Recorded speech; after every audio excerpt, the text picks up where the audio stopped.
Ito na yung pang tatlo niyang unit mga guys, yung Cannondale niya na ka-10 ba to? Basta Cannondale may 10 nga nakabutang.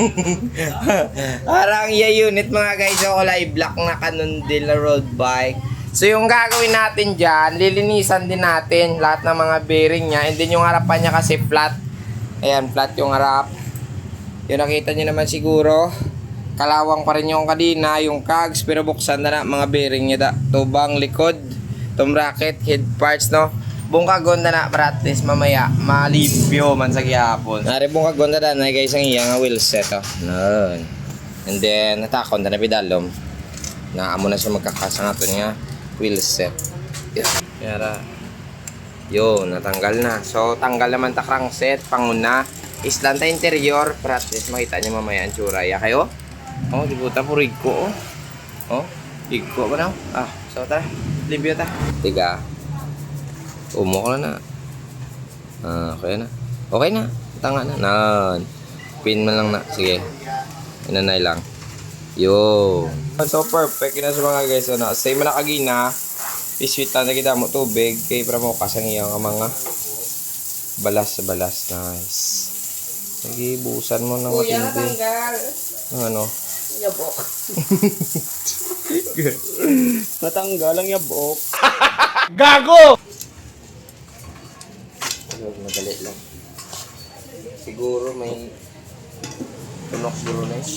Or may binulkitan. Asos, damo-damo naman nagiging binulkitan. Sound check na ni. O ganda. Yung wheel set niya pala ay zip. Kaya ganyan yung tunog. Yun, grabe ang ganda. Nice. 105 yung hugs. Ayan. Yan. Ayan.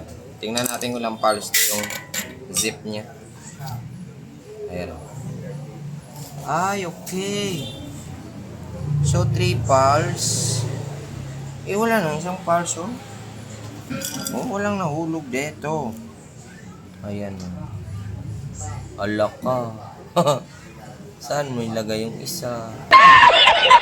Are na guys sa bungkag, tinatanan ng iya nga mga kasundan. So kanina nakita ninyo, ang iya nga pulse gali ay kulang ng isa.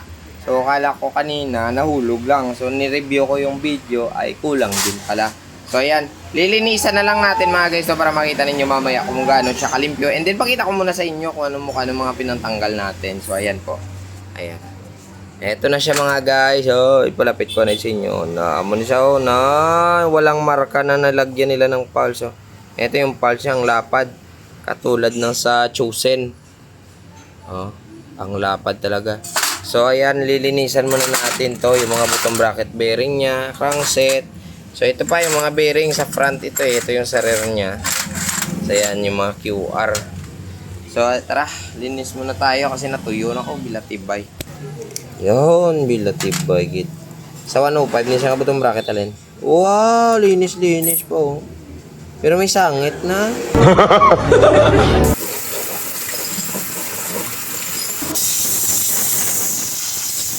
Rin ang unit tao na natapos na ugasan.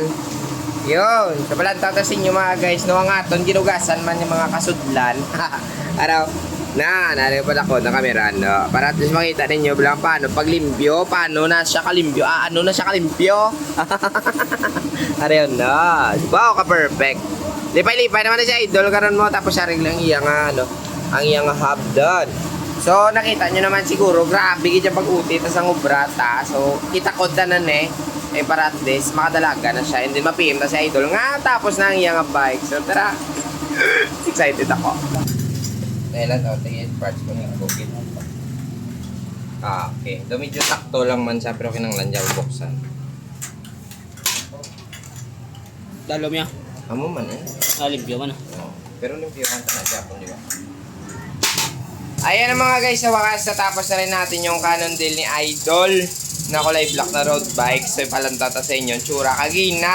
Ay, quick ko. Basta subukan ng Pilimpyo na tutod. Are yung mga guys ang iya unit on doon. Head parts, tapos yan na tubang, bottom bracket, ang iya drivetrain na limbyuhan, tahab sa likod. Dual na lang na power siya bilhin, pero goods na goods pa rin yung sound niya kasi Kaya pala na hindi nila binalik yung isang pulse ay buka naglit tong yang nga prehab sa may piyak nga side. So okay man gihapon, nami man gyapon ang iya nga function. So at least nalimpyuhan tatanan so palang tatanay sa inyo ang iya nga ano rolling sa iya kadinaw araw. Tapos sound check ta syempre. Ano, ang iya nga flat nga tube naayos na rin. Ay gaod mo naman. I don't know. So yan na, natapos na. Maraming salamat. God bless. Love you all.